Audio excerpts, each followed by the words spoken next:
Hello, on est parti.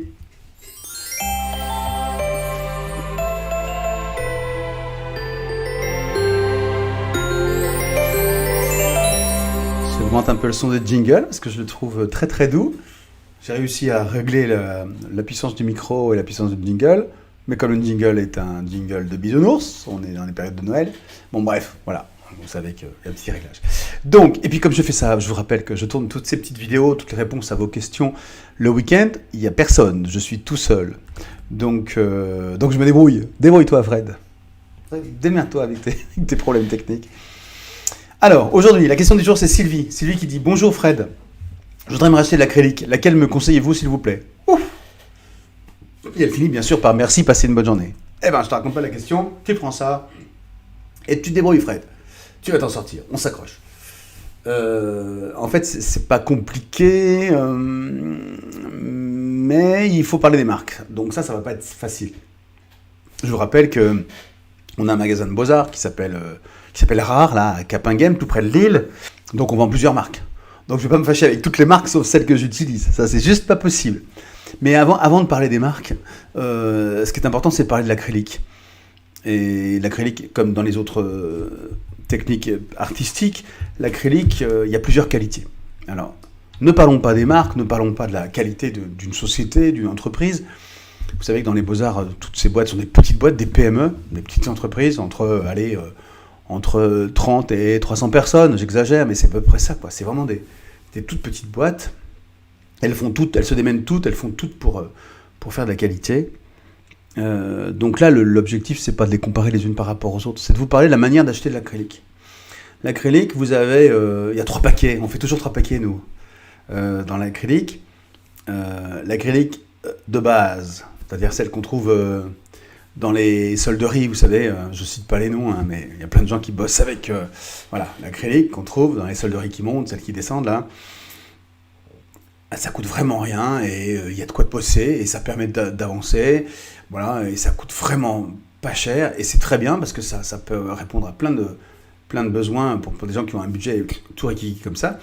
Mais il faut savoir qu'on paye pour ce qu'on a, c'est normal, c'est comme pour les fringues, pour la bouffe, pour tout. Il y a assez peu de pigments, la concentration pigmentaire est faible, et puis il y a beaucoup de mélanges de pigments, assez peu broyés, parce que toutes les économies, elles se font sur la main-d'œuvre, bien sûr. Donc le broyage, plus vous passez dans des opérations de broyage, et plus ça prend du temps et plus ça coûte cher. Bref. Donc les acryliques dites de base comme ça, elles sont bien, super bien pour démarrer avec l'acrylique, pour savoir... Et puis ça dépend de ce que vous faites comme boulot, la grande surface et tout, c'est nickel. Mais il ne faut pas essayer d'obtenir des nuances extraordinairement raffinées, des dégradés, etc. Parce que dès que vous mélangez les couleurs, ça devient juste du marron caca très très vite. Bon, et puis le liant qui est utilisé, il est un peu mou du genou, tout ça. Mais c'est vachement bien, c'est super. Ça, c'est ce qu'on appelle les études. C'est un joli mot pour dire... un peu de la cochonnerie, quoi. Enfin, voilà. Mais c'est pas grave. On peut bosser avec. Après, il y a l'étude.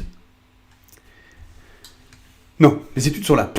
Après, il y a les fines et les extra fines. Voilà, c'est facile. Études, fines, extra fines. Ça, c'est des paquets qu'on fait. Et les fines, c'est simple à trouver, finalement. Une peinture fine, elle a qu'un seul prix. Donc, vous allez avoir pour toute la gamme de couleurs, un ou deux, mais plutôt, en général, un prix. Pourquoi ? Parce que d'abord, c'est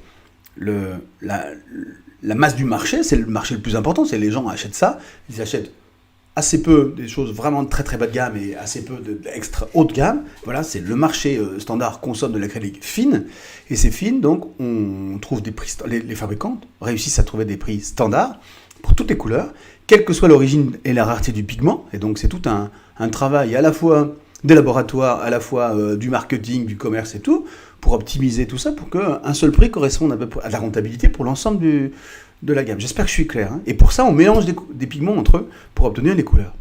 D'accord ?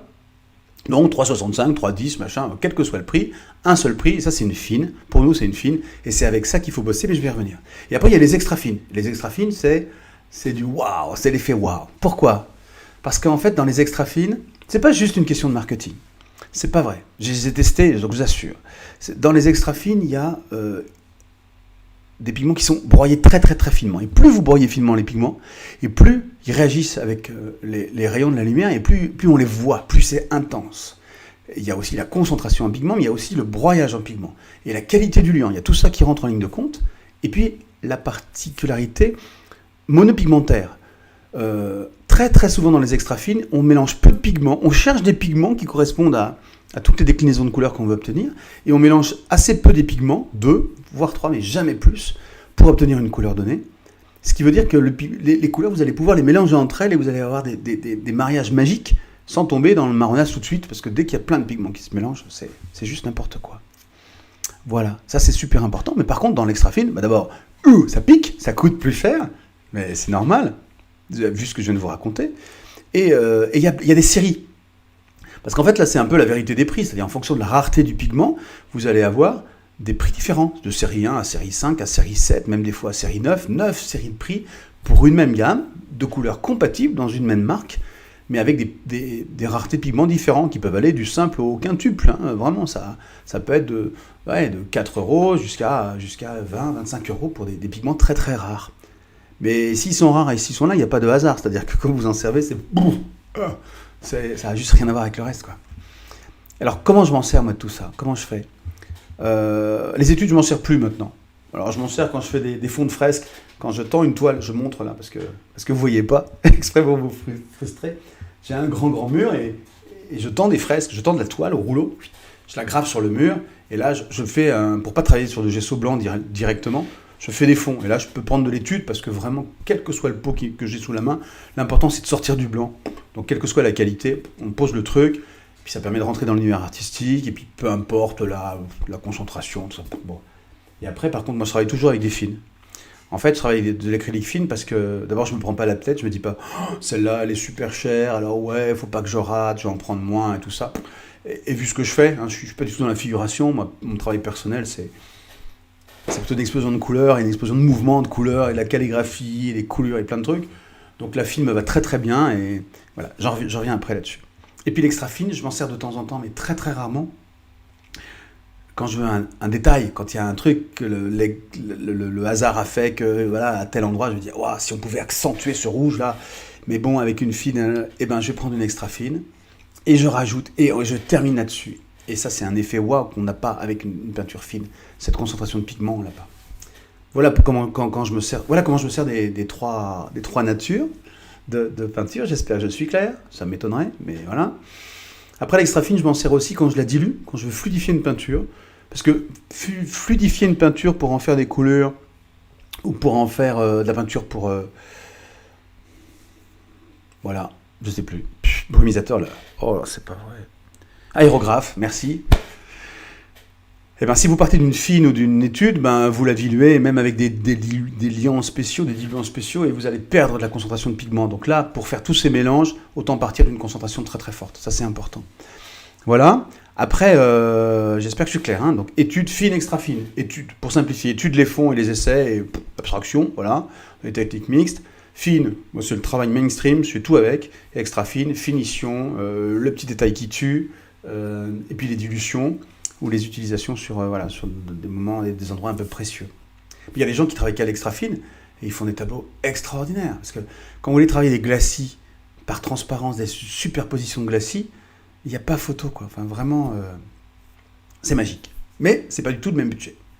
Voilà, maintenant il y a les marques. Mais les marques, ça, je voulais...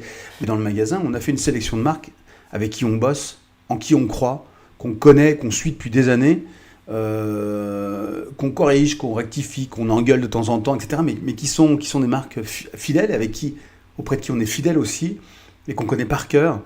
Et on sait d'ailleurs dans le magasin proposer telle ou telle gamme de couleurs avec telle ou telle marque, ou tel usage. Voilà, j'élimine les études et les extra fines, et puis pour parler des fines, moi j'en ai 3 là qui me viennent en tête, je vais me faire tuer par les autres, mais voilà, il y a Liquitex Basics, bien sûr, il y a donc américain, pour simplifier, avec quelques fabrications françaises, mais américain, d'origine, Talens, donc Amsterdam, hollandais, voilà, et puis PBO Studio, français, voilà, les 3. Elles sont à peu près équivalentes, il y a des couleurs qui sont bien mieux réussies dans une marque que l'autre, et ça, donc, au fur et à mesure, on pourrait vous en parler. Il faut que je me dépêche, parce que la réponse est longue, parce que c'est mon truc, quoi, c'est mon univers. Et puis, il y a la fluidité, l'épaisseur, Moi, je dis toujours Amsterdam, c'est un peu la peinture des feignants, parce qu'il y a plein de déclinaisons de couleurs, même dans les blancs, dans les beiges, il y en a waouh, plein. Donc c'est vraiment bien d'aller choper la couleur directement qui va bien, et sortie du tube, on a ce qu'on veut. Elle est un peu liquide, voilà, bon, c'est bon. Basics, elle est Liquitex Basics, elle est vraiment au cœur de tous les usages, un peu épaisse, elle est bien, un peu classique, elle se renouvelle, elle est assez classique, mais c'est vachement intéressant pour ça. Et moi, je garde le dernier PBO parce que c'est mon coup de cœur. PBO, d'abord, c'est une marque française, ça c'est super important. Ils ont des primaires qui sont magiques, vraiment très respectés. Vous faites un noir trichrome avec les trois primaires et vous êtes juste bluffé. Et puis il y a plein d'innovations chez PBO, séchage rapide, une épaisseur qui me va bien, personnellement. Donc voilà. Mais entre les trois, c'est vraiment. Ils sont sur les trois premières marches du podium, quoi. Voilà, j'espère que j'ai bien répondu à la question. Je connais même plus la question, tellement je me suis, Sylvie, laissé aller pour parler de tout ça.